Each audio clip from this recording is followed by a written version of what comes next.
Hey y'all, so I wanted to share an experience with you that I had the other day. Coming home from a friend's house, we were basically, my daughters and I were coming home, and then we were gonna move the sheep and then go back and pick up my husband from work. And our driveway is not yet have rock in it, so when you get a lot of snow or rain, it basically turns to mush still. We have one section that has rock in it, and that's usually where we park it, and then we just walk up the driveway. But just so happened that 10 minutes before we came home, my youngest daughter fell asleep, and she'd been up since about 5 a.m. So I wanted to let her sleep as much as possible. And so I walked up the first half of our driveway. Our driveway is a quarter mile long. I walked up the first half of our driveway, checked the spots that are normally potential spots where I could get the Suburban stuck. And I checked them. They were fine. And I was like, okay, I can make it up at least half the driveway. And what I'll do is I'll drive up half the driveway, because at the halfway point, I can see the camper from there. And I can let the big girls walk up and go into the camper and hang out and chill. And then I will sit in the car with my youngest. And so I decided I was going to do that. And then, sorry guys, I got a dog sniffing here.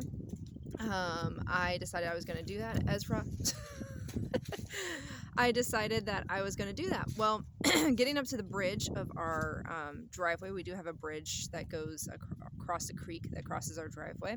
And it's not very wide, but it's, wide enough to get your vehicle across, but it's still kind of close.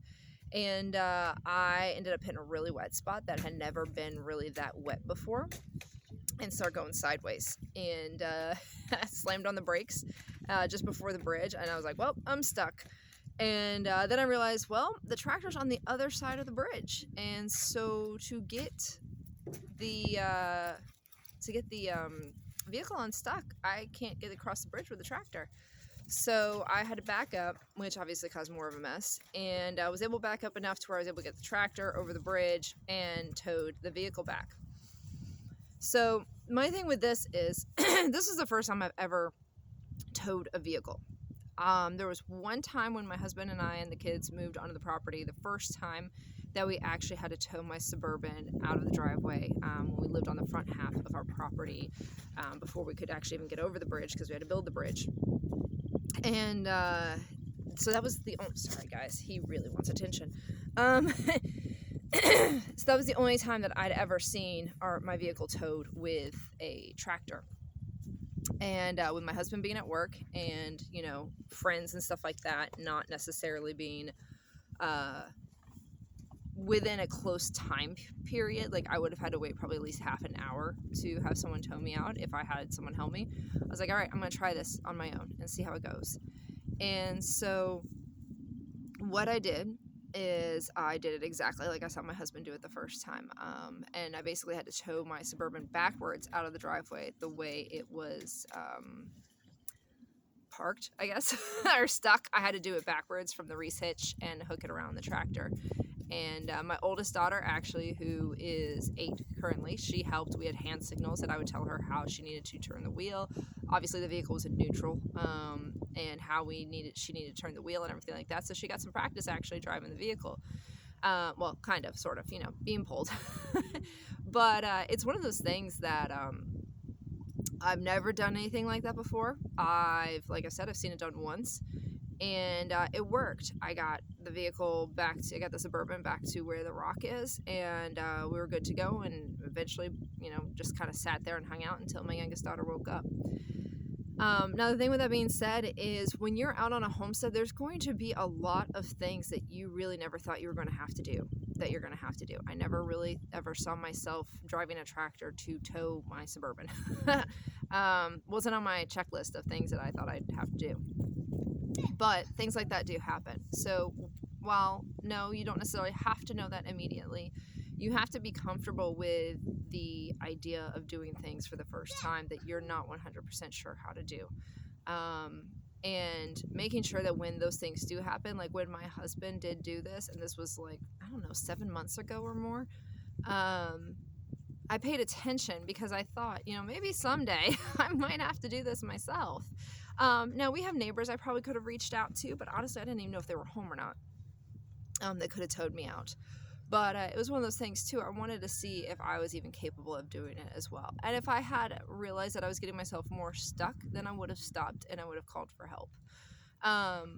But it's one of those things, you have to be willing to try new things, do new things, be open to doing new things, and not just take for granted that there's always going to be somebody there. And this is, I mean, yes, this can go for men or women, but I guess I'm specifically gearing this more towards women, because when you move out onto a homestead, there's going to be a lot of things that you're going to have to do that you never thought you were going to have to do before, and you have to be open to that. And you can't, unfortunately, you can't be some princess that has her husband do absolutely everything and doesn't even touch anything, because there's going to be times where your husband's not going to be there, and there may be an emergency that happens or something like that. We've had sheep get out that I've had to like wrangle and get back into the pen and stuff like that. There's been, you know, my husband was out of town and our generator, when we were on a generator power for the camper, literally stopped working completely.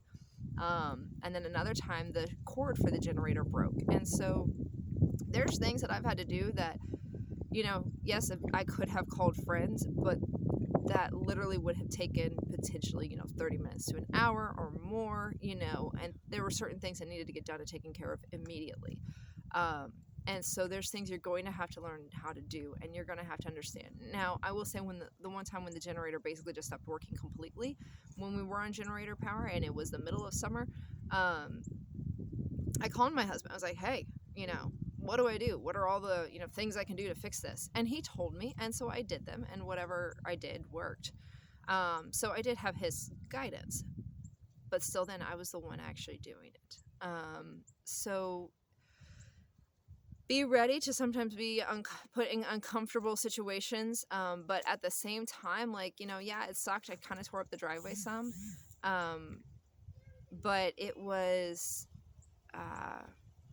one of those things where it was a really cool experience. It was a really cool experience for myself. It was a really cool experience for my oldest daughter, and I was actually able to teach her and show her like how to do this and fix things and everything else. And same with my middle daughter. She was, you know, awake and could see what we were doing. But you just got to be prepared for those kind of things. Anything can happen on a homestead. And you have to be willing to, if, you know, your spouse isn't there, you have to be willing to pick up the slack. You can't just let things settle and let, you know, you can't just expect, you know, someone to always come and bail you out. You have to be willing to do some of the work yourself. And like I said, this goes for guys or girls. But sometimes I feel like, you know, even myself, I rely on my husband for a lot of things around the homestead. But at the same time, I'm capable of doing a lot of the same things he can do. Now, I can't lift all the heavy stuff that he can lift, and I'm not, you know, some skilled mechanic or anything like that. But there are certain things that I can do, or can call him and he can walk me through it, and then I can do it if I'm not that skilled at it. But I'm also willing to learn, and that's what you have to be doing. You have to be willing to learn when you're on a homestead and learn things that you thought you were never going to learn, like towing a Suburban, you know, in reverse with a tractor. So that's it, guys. Some lessons learned here, I guess, on the homestead. Something I wanted to share with you guys, to be prepared to learn stuff that you didn't think you were going to actually ever have to learn. All right, if you do have any questions or anything like that, as always, feel free to drop them in the comments below. Hope y'all have a great day. Bye.